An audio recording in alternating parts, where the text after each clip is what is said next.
सुमन सिंघानिया ने तुरंत पृथ्वी के बॉडीगार्ड लखन को फ़ोन लगाया क्योंकि वो चाहती थी क्योंकि पृथ्वी ज़्यादा टाइम लखन के ही साथ रहता था और लखन से बेहतर पृथ्वी के कामों के बारे में कौन जान सकता था।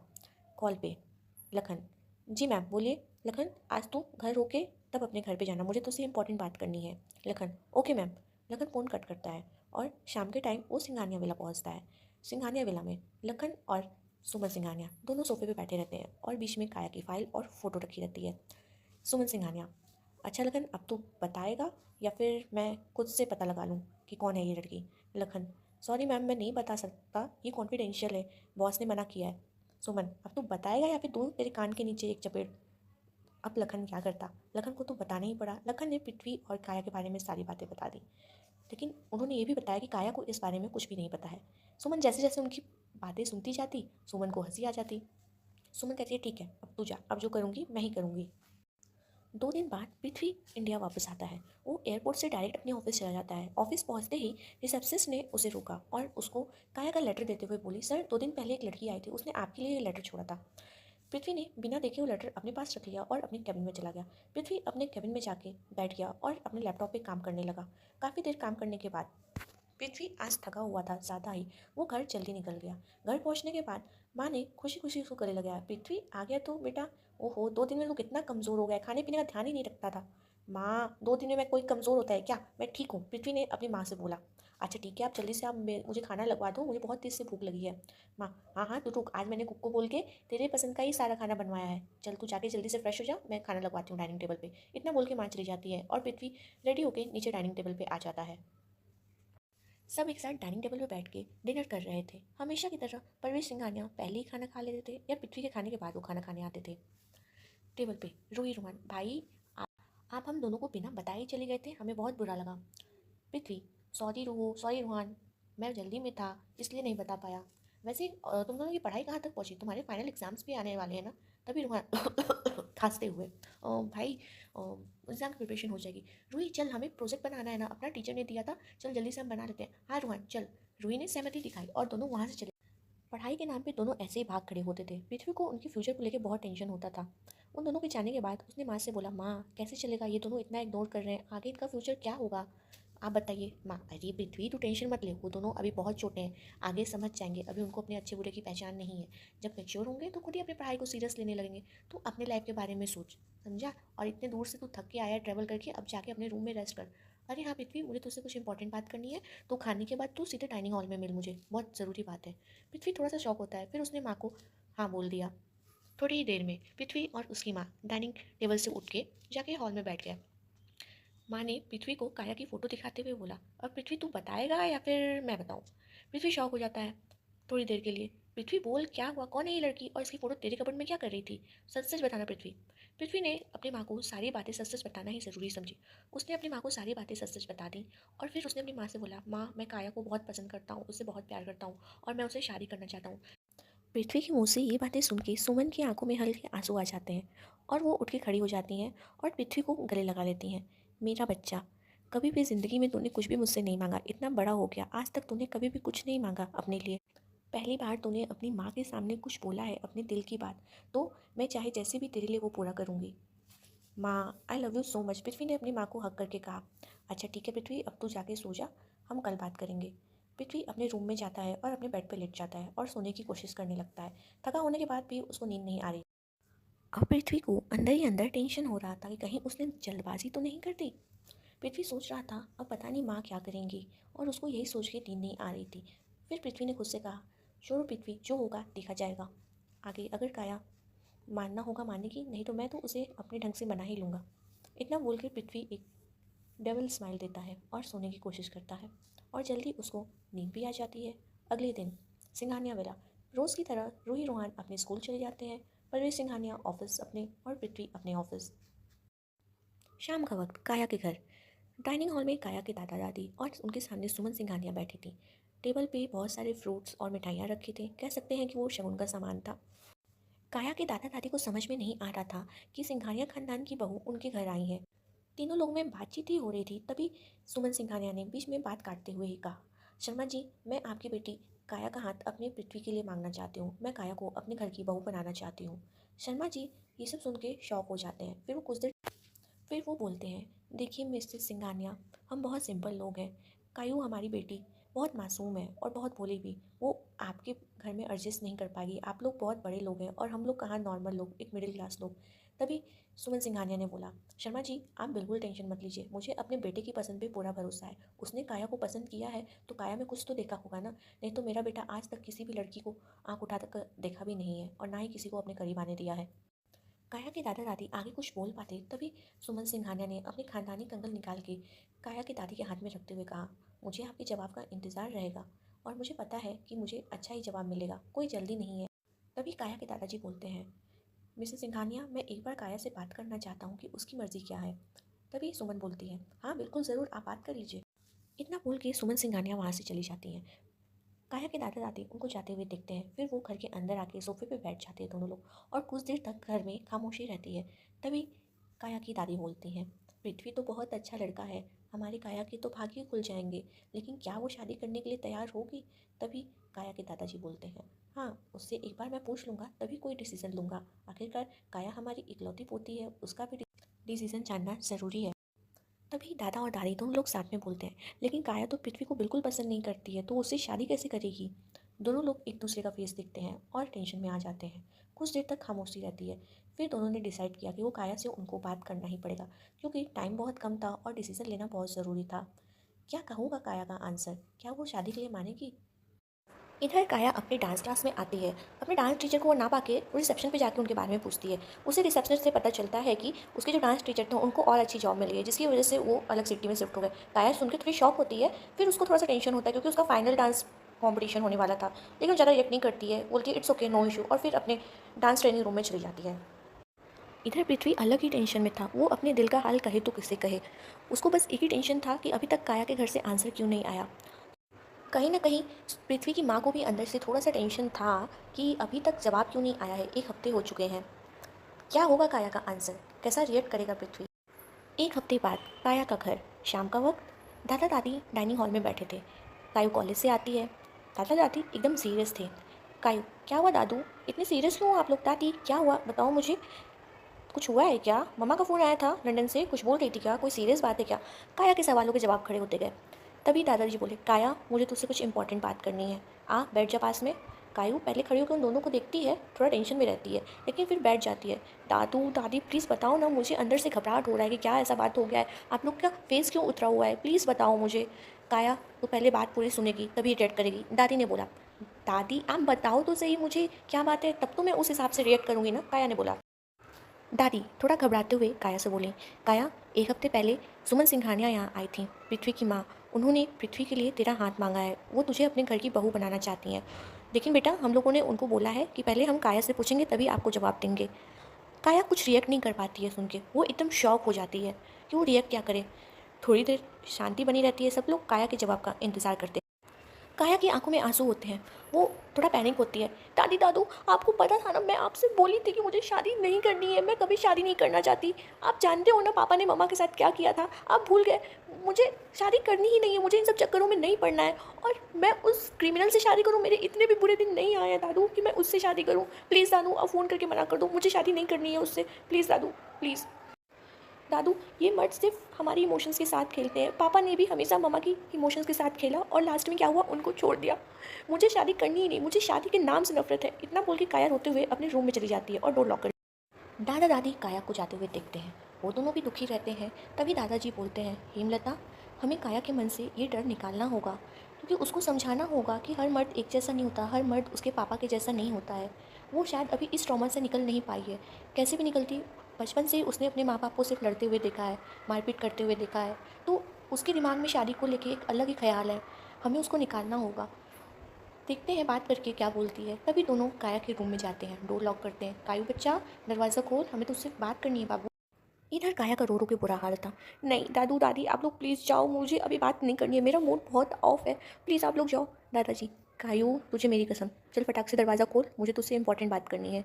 अब कायू को दादाजी की कसम मिल गई थी, वो कैसे मना कर पाती। वो उठी और दरवाज़ा खोली। दादा दादी कायू का मुंह देख रहे थे, जो कि रो के लाल हो चुका था। वो दोनों काया के रूम में आते हैं और काया के बेड पे बैठ जाते हैं और दादी काया का सर अपने गोद में रख लेती हैं और बोलती हैं, देख कायू, तू समझ, हर लोग एक जैसे नहीं होते। दादी प्लीज़, मुझे उस बारे में कोई बात नहीं करना है। दादू, लेकिन हमें तो करना। दादाजी कहते हैं, देख कायू, अगर तू किसी और को पसंद करती है, तेरी लाइफ में कोई और है तो हमें बता बेटे, हम सुमन सिंघानिया को मना कर देंगे। हमारे लिए तेरी खुशी से ज़्यादा इंपॉर्टेंट कुछ भी नहीं है। कायू, नो दादू, कैसी बात कर रहे हो आप? मैं जब शादी ही नहीं करना चाहती तो मेरी लाइफ में कोई कैसे आ सकता है? मेरी लाइफ में किसी की एंट्री नहीं है सिवाय आप तीनों के, दादू दादी और माँ। इसके अलावा मेरी लाइफ में कोई नहीं आ सकता है। प्लीज़ दादू, आप उन लोग को मना कर दो फ़ोन करके। तभी दादी बोलती हैं, देख कायू, पृथ्वी बहुत अच्छा लड़का है और वो खुद चाहता है कि तू उसकी वाइफ बने। एक बार सोच ले बेटा। तभी दादाजी कायू के बेड से उठ के फ्लोर पे बैठ जाते हैं और काया का दोनों हाथ अपने हाथ में ले लेते हैं और बोलते हैं, देख कायू, तुझे पता है हम लोग बहुत बड़े आदमी तो है नहीं, हम एक मिडिल क्लास लोग हैं और हमारे लिए हमारा इज्जत मान सम्मान ही सब कुछ है। एक बार सोच ले बच्चे, पृथ्वी बहुत अच्छा लड़का है, वो कभी तुझे धोखा नहीं देगा, ना ही तुझे छोड़ेगा। इतना बोल के दादू उठते हैं और दादी भी उठ जाती हैं। फिर जाते जाते वो लोग बोलते हैं, कायू बेटा, एक बार सोचना ज़रूर, हमारी इज्जत की बात।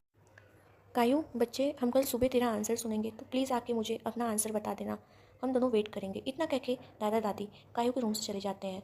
काया अपना दरवाज़ा ज़ोर से लॉक करती है, मुझे नहीं करना है उससे काया अपना रूम लॉक करने के बाद अपने बेड के पास आती है और नीचे बैठ के बेड से लग के रोने लगती है। कुछ देर के बाद काया बेड पे जाती है और लेट जाती है, लेकिन उसको नींद नहीं आ रही थी। आज सिर्फ उसकी आंखों में आंसू थे। काया क्या पता क्या सोच रही थी, शायद उसके पीछे उसका पिछला ट्रॉमा हो जिससे वो निकल नहीं पा रही हो। काया बेड पे लेटे लेटे अपनी आंखें बंद कर लेती है। काया कुछ याद करती है, तभी काया को हल्की हल्की नींद आती है और वो सपने में देखती है वो 3 साल की है और एक अंधेरे रूम में बंद है। मम्मा, मम्मा दरवाज़ा खोलो, मम्मा दरवाज़ा खोलो प्लीज़ मम्मा। काया बच्चे, मैं बस आ रही हूँ, छोड़ो मुझे, मेरी बेटी के पास मुझे जाने दो, छोड़ो, बोल रही हूँ ना। मेरी बात सुनो तुम, तुम्हारी मैं कोई इज्जत नहीं करता हूँ, समझी तुम? लड़ी कमार, पता नहीं कहाँ से पापा ने मेरी इससे शादी करवा दी, मेरी लाइफ कंट्रोल करोगी। तभी काया के पापा ने काया की माँ को धक्का दे देते, वो नीचे गिर जाती है। वो दौड़ते हुए अपनी बेटी की तरफ भागती है जहाँ काया एक रूम में बंद होती है। वो तुरंत रूम खोल के काया को अपने गले लगा लेती हैं। तभी काया की आंखें खुल जाती है, काया एकदम पसीने पसीने होती है। काया फिर से उठ के बैठ जाती है और फिर से रोना स्टार्ट कर देती है और खुद से कहती है, मैं अपनी लाइफ के साथ कोई भी समझौता नहीं कर सकती। मैं ये नहीं चाहती कि जो गलती माँ ने की वो मैं करूँ। अब किसी का कोई हक नहीं है जो मेरी लाइफ को बर्बाद करे, मेरी लाइफ को ख़राब करे। तभी काया के कानों में अपने दादाजी की बातें गूंजने लगती हैं। उसे याद आता है कि दादाजी ने काया से अपनी इज्जत और मर्यादा की बात की थी। बैठे बैठे कब सुबह हो जाती है काया को पता नहीं चलता है। अगला दिन काया का घर। दादा दादी नाश्ते के टेबल पर बैठे थे। तभी दादू, कायू किधर है, आज आई नहीं। काया ऊपर से उतरती हुई आती है और आके बैठ जाती है साथ में। सब नाश्ता करते हैं लेकिन काया अपने प्लेट की तरफ ही देखती रहती है। कायू, नाश्ता कर, क्यों बैठी है? काया, भूख नहीं है दादी। कायू, नाश्ता कर ले बेटा, कमज़ोरी हो जाएगी। नहीं दादी, मेरा मन नहीं है। इतना कह के काया उठने लगती है। दादू, कायू बैठो, मुझे तुमसे बात करनी है। काया फिर से बैठ जाती है। काया अपने दादाजी की तरफ देखे बिना ही, बोलिए दादू। दादाजी, क्या फ़ैसला लिया है तुमने काया? काया कुछ नहीं बोलती है, उसकी आंखों से फिर से आंसू निकलने लगते हैं। फिर थोड़ी देर रुक के काया बोलती है, जैसा आपको ठीक लगे दादू, आप मेरे लिए बेहतर ही करेंगे। इतना कह के कायू भागते हुए अपने रूम में चली जाती है और बेड पे जाके बैठ जाती है। थोड़ी देर बाद वो अपने आंसू पोंछते हुए खुद से कहती है, पृथ्वी सिंघानिया, बहुत पछताओगे तुम मुझसे शादी करके। तुम्हें ये अपनी लाइफ की सबसे बड़ी गलती लगेगी कि तुमने मुझसे शादी क्यों की थी। मैं तुमसे इतना नफ़रत करूँगी कि तुम मुझे छोड़ने पे मजबूर हो जाओगे और ये मेरा बदला रहेगा तुमसे। इतना कह के काया वॉशरूम में चली जाती है। सिंघानिया विला, शाम का वक्त। फ़ोन की घंटी बजती है। तभी कोई स्टाफ आके फ़ोन उठाता है। सामने से उसको काया के दादाजी बोलते हैं, क्या मेरी बात मिसेस सिंघानिया से हो सकती है? स्टाफ, जी बिल्कुल। मेम साहब, आपके लिए फ़ोन है। सुमन आती है। Hello, who's this? जी, मैं काया का दादा बोल रहा हूँ। हाँ हाँ शर्मा जी बोलिए, सुमन ने बहुत ही सॉफ्ट मोड में बोला। जी, वो काया ने शादी के लिए हाँ कर दी है। सुमन बहुत खुश हो जाती है। जी, ये तो बहुत अच्छी बात है। मैं आगे की बातें आप दोनों से मिल के करती हूँ। थोड़ी बातें हुई, इसके बाद काया के दादाजी ने फ़ोन रख दिया। इधर सुमन की खुशी का ठिकाना ही नहीं था। वो पृथ्वी को फ़ोन करके बताने ही वाली थी, तभी उसने सोचा नहीं, वो घर आएगा तब उसको ये सरप्राइज़ दूँगी। फिर वो अपने काम में बिज़ी हो। इधर पृथ्वी अपने काम ख़त्म करके वापस घर आता है। रात को सब एक साथ डाइनिंग टेबल पर बैठते हैं। तभी सुमन बोलती है, रूही रोहान, चलो तुम दोनों अपने अपने रूम में जाओ, कल सुबह तुम्हारे स्कूल भी है ना। जाओ जल्दी से तुम लोग अपना होमवर्क फिनिश करो और सो जाओ। ओके? रूही रोहान, ओके माँ। और वो दोनों अपने अपने रूम में चले जाते हैं। पृथ्वी बैठा रहता है। माँ, पृथ्वी मुझे तुझसे कुछ बात करनी है, तुझे कुछ बताना है। डिनर करने के बाद डाइनिंग हॉल में चल। थोड़ी ही देर बाद दोनों डाइनिंग हॉल में बैठे रहते हैं। पृथ्वी, मेरे पास तेरे लिए ऐसी न्यूज़ है जिसको सुन के तू तो खुशी हो जाएगा। माँ, अब बताओ भी क्या बात है। पृथ्वी, काया ने शादी के लिए हाँ कर दी है। पृथ्वी, ये बात सुन के पृथ्वी तो एकदम शॉक ही हो जाता है। उसको समझ नहीं आता अपनी माँ के सामने कैसे रिएक्ट करे। फिर वो बोलता है, बट माँ, हाउ, कैसे इतना जल्दी? मुझे तो एक्सपेक्ट ही नहीं था। मतलब क्या किया आपने कि मतलब सब कुछ चेंज हो गया? पृथ्वी, तू टेंशन मत ले। मैंने बोला था ना कि मैं तेरी खुशी चाहे जैसे भी तुझे ला के दूंगी। तू टेंशन मत ले, अब तू सब मेरे पे छोड़ दे और तू शादी की तैयारी कर। पृथ्वी माँ से बात करने के बाद अपने रूम में आ जाता है और अपने बेड पे लेटता है। लेकिन पता नहीं क्यों आज पृथ्वी का दिल घबरा रहा था। उसको अंदर से कुछ तो गड़बड़ लग रहा था। पृथ्वी बोला, कुछ तो गड़बड़ है। ऐसे अचानक से मुझसे इतना नफरत करने वाली लड़की शादी करने के लिए कैसे रेडी हो गई? पता नहीं क्यों, लेकिन मेरा दिल मानने के लिए तैयार नहीं हो रहा है कि काया अपनी मर्ज़ी से रेडी हुई है। मुझे पता लगाना ही होगा कि इसके पीछे बात क्या है, या फिर मैं कुछ ज़्यादा ही सोच रहा हूँ। वैसे थैंक्स काया, मुझे एक्सेप्ट करने के लिए। देखते हैं आगे क्या होता है। इतना करके पृथ्वी सो 2 दिन बाद काया का घर। काया के दादा दादी काया की माँ से बात कर रहे थे फ़ोन पे। उन्होंने पृथ्वी के बारे में काया की माँ को सारी बातें बताई और बोला, बहू तुम जल्दी से आ जाओ, हमें काया के लिए अच्छा घर और वर मिल गया है। आगे की बात तुम्हारे आने के बाद ही हम करेंगे। सामने से फ़ोन पे, लेकिन पापा जी इतना अचानक, मतलब कैसे? बहू, तुम्हें मेरे पे भरोसा नहीं है क्या? मैं क्या गाया के लिए गलत रिश्ता ढूंढूंगा या गलत लड़का उसके लिए चूज़ करूंगा? कायू हमारी भी इकलौती पोती है, तो हमें भी उसकी उतनी ही फिक्र है जितना तुम्हें। नहीं नहीं पापा जी, मैं तो बस ऐसे ही पूछ। थोड़ी देर बात करने के बाद काया की माँ ने फ़ोन रख दिया और वो अंदर से थोड़ी खुशी भी थी और थोड़ी सी दुखी भी थी। खुशी इसलिए कि उनकी कायू अब बड़ी हो गई थी जिसकी अब शादी होने वाली थी, और दुखी इसलिए कि कायू तो शादी के लिए कभी रेडी नहीं थी। क्या चल रहा है उसके दिमाग में? दादी कायू को आवाज़ देते हुए, कायू जल्दी नीचे आ, तुझे गुड न्यूज़ देनी है। कायू अब घर में ज़्यादा उछल कूद नहीं करती थी, वो थोड़ी सीरियस रहने लगी थी। आए दादी। कायू बिना किसी रिएक्शन के, बिना किसी एक्साइटमेंट के नीचे आती है। कायू, तेरी माँ आ रही है लंदन से 2 दिन बाद, खुश नहीं है तू? कायू ने एक हल्की स्माइल दी और बोली, हाँ अच्छा लगा सुन के, और अपने रूम में चली जाती है। काया की दादी काया का बदलता हुआ बिहेवियर नोटिस कर रही थी, लेकिन शायद काया के दादू ये नोटिस नहीं कर पा रहे थे। उन्होंने बोला, सुनिए जी, मुझे काया के अंदर बहुत बदलाव नज़र आ रहा है। वो थोड़ी डिस्टर्ब रहने लगी है अंदर से। काया के दादाजी, अरे नहीं हिमलता, ऐसे अचानक से उसकी शादी फिक्स हुई है ना, इसलिए थोड़ा सा स्ट्रेस में होगी। बाकी घबराने की कोई ज़रूरत नहीं है। 2 दिन बाद सिंघानिया विला। आज सिंघानिया विला में सुबह से ही हलचल मची हुई थी। सारे नौकर बहुत जल्दी जल्दी काम कर रहे थे। तभी सुमन, अरे जल्दी हाथ चलाओ भाई, लेट हो जाएगा। शगुन का सारा सामान गाड़ी में रखो, हम लेट हो रहे हैं। पंडित जी को फ़ोन किया, पंडित जी आ रहे हैं कि नहीं? पंडित जी आ गए मैम। किसी ने उनको बोला, अच्छा ठीक है, पंडित जी को चाय नाश्ता कराओ, तब तक मैं रेडी होकर आती हूँ। पृथ्वी क्या कर रहा है, रेडी हो जल्दी। इधर पृथ्वी का दिल अंदर से ज़ोर ज़ोर से धड़क रहा था कि वो जाए कि ना जाए। एट लास्ट पृथ्वी ने डिसाइड कर लिया कि उसको नहीं जाना चाहिए, और उसने अपनी माँ से आके झूठ बोल दिया, माँ मुझे बहुत ही अर्जेंट मीटिंग में जाना है, आप प्लीज़ मैनेज कर लो। माँ थोड़ा रुकती है, फिर बोलती है, अरे पृथ्वी, लेकिन तेरे बिना कैसे हो पाएगा? माँ मैं फ्री हो जाऊँगा तो आ जाऊँगा। इतना बोल के पृथ्वी वहाँ से चला जाता है। अच्छा ठीक है, तो ज़रूर से आ जाना, चल मैं जाती हूँ। तभी परवेश सिंघानिया, क्या हो रहा है मेरे घर में? ये सब सामान और ये सारी इतनी भीड़ क्यों है? सुमन थोड़ा सा टोंट मारते हुए, अच्छा आपको याद आ गया क्या हो रहा है घर में? आपको मतलब भी है अपने बच्चों और अपनी फैमिली से? चलिए, आपको जानने का इतना ही शौक है तो मैं आपको बता देती हूँ। आपके पास टाइम भी है आज तो। मैंने पृथ्वी की शादी फिक्स कर दी है, मैं शगुन का सामान लेके लड़की वालों के घर जा रही हूँ। क्या? पृथ्वी की शादी फिक्स हो गई और मुझे पता ही नहीं चला? ओह, तो आपको पता भी करना है? सुमन ने थोड़ा टोंट मारते हुए बोला। परवेश सिंघानिया ने थोड़ा सा एटीट्यूड में बोला, सुमन शायद तुम भूल रही हो कि हम सिंघानियाज हैं। हम किसी अरे गरे के घर में शादी नहीं करवाते हैं, ना करते हैं। तभी सुमन बोली, देखिए मुझे आपसे बहस नहीं करना है, मैंने अपने बेटे के लिए अच्छा ही सोचा है। आपको चलना है तो आप रेडी हो जाइए। परवेश सिंघानिया, सॉरी सुमन, मैं ऐसे घर में नहीं जाता हूँ जहाँ पे मेरा स्टेटस का कोई ना मिले मुझे। इतना बोल के परवेश रूम में चला जाता है। सुमन दुखी मन से उसको जाते हुए देखती है। फिर उसकी आंखों से एक बूंद आंसू बह जाता है, लेकिन वो इग्नोर करके अपने कामों में लग जाती है। शाम का वक्त, काया के घर। काया के दरवाजे घर के बाहर गाड़ियाँ आके रुकती हैं जो कि सिंघानिया विला से आई हुई थी। उसमें से सुमन सिंघानिया आती हैं और काया के घर के सामने खड़ी हो जाती हैं, और पीछे उनके स्टाफ। वो लोग काया के घर की तरफ बढ़ते हैं। सामने दरवाजे पे दादा दादी और काया की माँ खड़ी होती हैं उनके वेलकम के लिए। नमस्ते नमस्ते शर्मा जी। नमस्ते, आप काया की माँ है ना? सुमन ने काया की माँ से पूछा। जी जी बिल्कुल, अंदर आइए। सब लोग आते हैं और डाइनिंग हॉल में बैठ जाते हैं। स्टाफ सारा सामान सेंटर टेबल पे रख के वहाँ से चले जाते हैं। तभी सुमन बोलती हैं, अरे शर्मा जी, अब तो हमारी होने वाली बहू को हमें दिखा दीजिए। पिछली बार आई थी तो काया तो घर पे थी नहीं। अब तो दिखा दीजिए, क्योंकि मैं तो उसे सिर्फ फ़ोटो में देखी हूँ। सामने से भी मैं उसको देखना चाहती हूँ कि हमारी बेटी की पसंद है कैसी। काया के दादाजी हंसते हुए, जी बिल्कुल बहू, जा काया को लेके आ। जी पापा जी। इतना कह के काया की माँ ऊपर जाती है। थोड़ी देर में काया की माँ काया को लेकर नीचे आती हैं। आज काया ने साड़ी पहनी हुई थी और अपने बालों को कर्ल किया हुआ था। आज काया सच में बहुत ही ज़्यादा खूबसूरत लग रही थी। वैसे तो वो सच में खूबसूरत थी, लेकिन आज वो साड़ी पहन के खुद की खूबसूरती में चार चांद लगा रही थी। सुमन की नज़र जब सुमन की नज़र जब काया पे पड़ी तो वो काया को ही देखती रह गई। काया को भगवान ने बहुत ही ज़्यादा फुर्सत से बनाया है। ऐसा सुमन ने अपने मन में कहा। तभी काया की माँ ने बोला, काया बेटा चलो पैर छुओ आंटी के। काया, जी।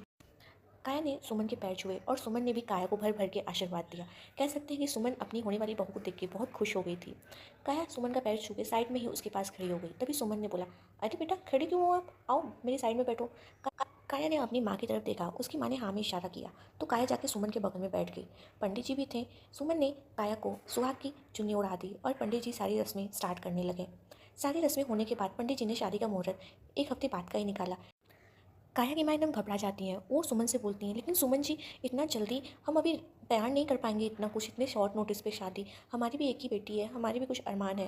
तभी काया के दादाजी भी अपनी बहू की सहमति जताते हुए सेम चीज़ बोले, शर्मा जी आप बिल्कुल टेंशन मत लीजिए, देखिए भाई शुभ काम में मैं देरी नहीं करना चाहती, शादी तो एक हफ्ते बाद ही होगी और आप लोग बिल्कुल भी टेंशन मत लीजिए, सारी तैयारियाँ हो जाएंगी, अगर हम मिलकर करेंगे तो सारी तैयारियाँ हो जाएंगी। सुमन ने ऐसा बोला। तभी काया की माँ कुछ बोलना चाहिए तो सुमन ने काया की माँ का हाथ पकड़ लिया और बोला, अब तो हमें अपनी बहू को ले जाने दीजिए, वैसे भी ज़्यादा लेट हो गया। उन्होंने काया के गाल को छू के बोला। काया की माँ कुछ नहीं बोल पाई क्योंकि कैसे भी बोलती वो, आखिर सामने वाले लड़के वाले जो थे और इतने रईस खानदान के। इधर काया के सब्र का बांध टूट रहा था लेकिन वो कुछ नहीं बोल पा रही थी, कैसे बोलती, दादू ने अपनी कसम जो दी थी उसको। थोड़ी देर सबसे बात करने के बाद सुमन सिंघानिया ने बोला, अच्छा अब मैं जा रही हूँ, बहुत लेट हो गया है, शादी की बहुत तैयारियाँ करनी है, चलिए शर्मा जी अब मैं चलती हूँ, नमस्ते। सुमन सबको नमस्ते बोल के वहाँ से चली जाती है। इधर काया के घर में सब लोग शौक होकर बैठ जाते हैं कि एक हफ्ते में तैयारी होगी तो कैसे होगी।